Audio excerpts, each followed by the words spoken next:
Hello, dearest viewers. It's another beautiful day, and here on Ebonyi People TV, we continue our mission of promoting Ndi Igbo, both in Nigeria and across the globe. And today, we are spotlighting Imo State. Yes, one of the key southeastern states in Nigeria, under the leadership of Governor Hope Uzodinma. Just like every other eastern state, Imo is undergoing a massive transformation with major projects that are putting the state on the map. These projects are part of Governor Uzodinma's vision to make Imo State a top competitor for the title of Most Working Governor.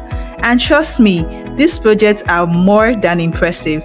If you missed our Anambra State projects video, be sure to check it out because it's definitely worth your time. But today is all about Imo State, and I'll be taking you through 7 major projects shaping the future of this great state. So, feel free to share your thoughts in the comments section and let us know which project stands out the most. Are you ready? Because I am. Let's dive in.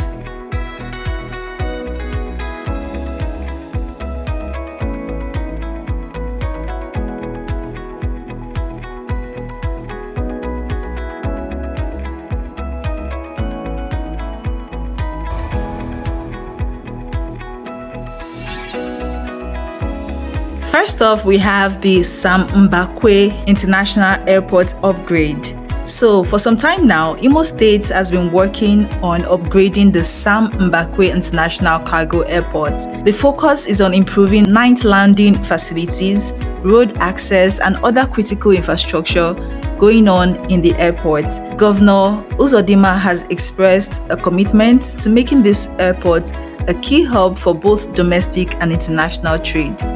So as we speak, there is serious upgrading going on at the Mbak International Cargo Airport.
Next up, we have the Control Junction project, a landmark construction that's set to transform the traffic flow in the state. The 3R government has already reconstructed inland roads and alternative routes to reduce the inconvenience caused by the major construction. That's the construction of this Control Junction flyover. For those navigating Port Harcourt Road, Onitsha Road, and World Bank Road, alternative routes have been provided. So stay safe and cooperate during this phase of construction. A quick question for you. Do you think this flyover will actually ease traffic or add more to the chaos? Let us know in the comments section. That's for the Owerri residents.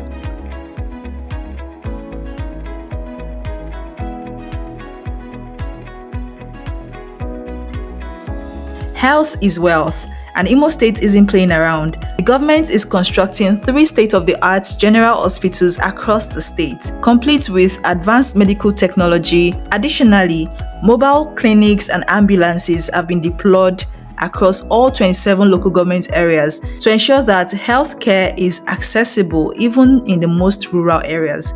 So imagine going to the village and you have free access to a good healthcare center. Wow. Isn't that a game changer for the people of Imo State?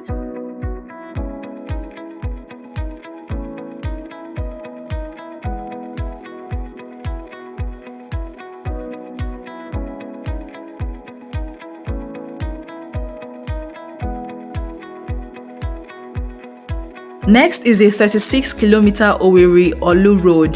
This federal road was in a terrible state for years, causing accidents and economic setbacks for so long, but Governor Uzodinma's administration has now turned it into a dual carriageway, complete with drainage systems and solar-powered street lights on this particular road. This major upgrade connects 6 local government areas and is vital for economic growth.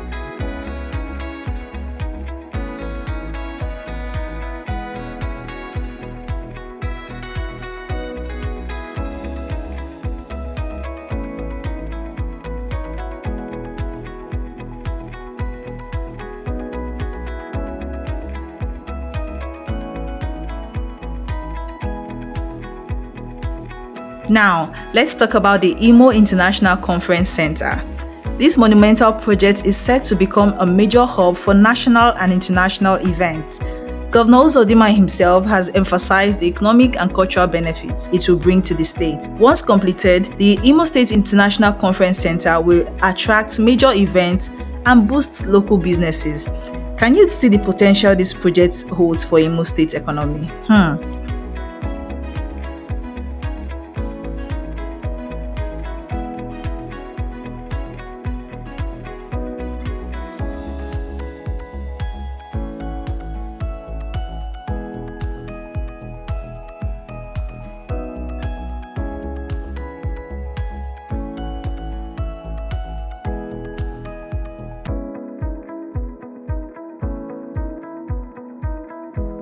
Now we have the Owerri Central Market.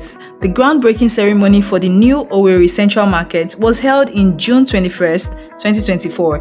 This multi-million naira shopping mall will provide a modern shopping experience for residents and visitors alike.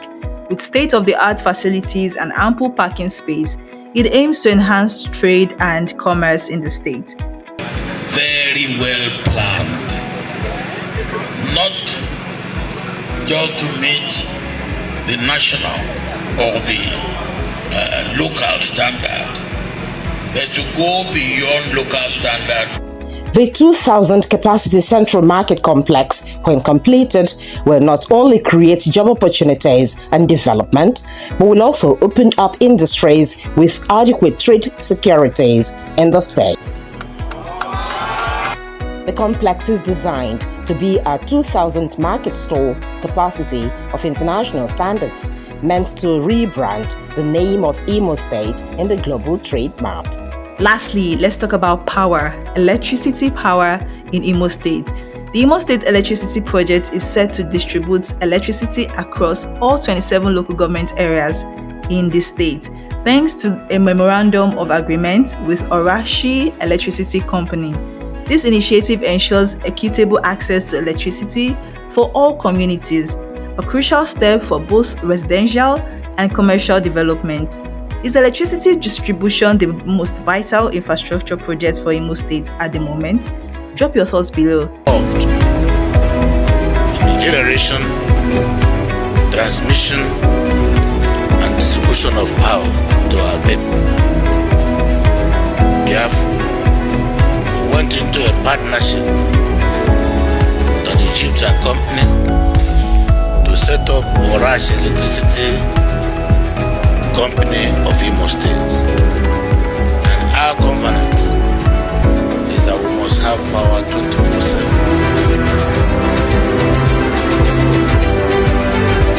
These are just some of the transformative projects reshaping Imo State as we speak, and they are truly impressive. Yesterday, we covered Anambra's project, and today we've dived into Imo's. Now, let's hear from you. Which state do you think is leading the charge so far? Imo or Anambra? Don't be too quick to be in a haste, because we still have 3 more states to go. So stay tuned to the Ebonyi People TV channel to stay updated on the massive projects going on in each southeastern state of Nigeria. Thank you for always tuning in to Ebonyi People TV, where we highlight the greatness of Ndi Igbo, both home and abroad. Don't forget to like, comment, and share this video. Meanwhile, I see the birthday entries. Continue to bring them in with your name, where you're watching us from, and your photo to the number now showing on your screens. And see you in our next video.